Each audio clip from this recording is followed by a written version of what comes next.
guys, welcome back to Squarespace Staples, the series where we go through all the basics of using your Squarespace website.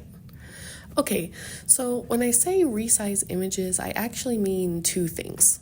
First, I'm going to show you how to change the size of image blocks on pages, but we're also going to talk about image file size as well. Okay, so of course we're going to need to be logged into our Squarespace website, so go ahead and do that, and then go to any page with an image block or that you want to put an image block on, and then what you're going to do is come over here, click on your image, and then see how these little handles pop up. So this page is using Squarespace's Fluid engine, so that's why you see this grid. So it's as easy as dragging, click and drag to resize your images once they're on your page, okay? So that is the way that you would do it in Fluid engine. If you're not in Fluid engine, I'll make a separate video about that, but it's still pretty easy. So, okay, once you're happy with that, you can say save your changes to your page.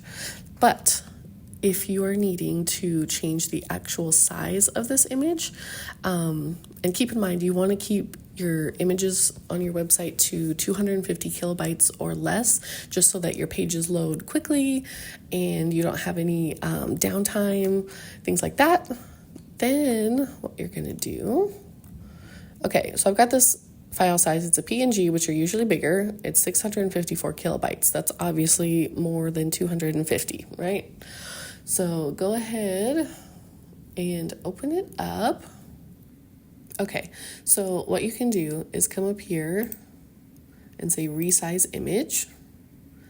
And you can do it by pixels or percentage. I would usually go by percentage. Go ahead and change this to JPEG. Those are usually smaller file sizes. And then what you can do is drag this down. So the current was 653 kilobytes. The more I drag this down, this will reduce. Okay, so that's should be pretty good. Let's say save.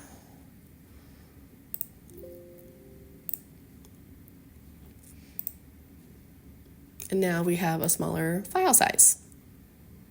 So that is an easy way to make your images smaller. And then also, now you know how to resize them on your page as well. So go update your website and let me know in the comments what other things you're interested in learning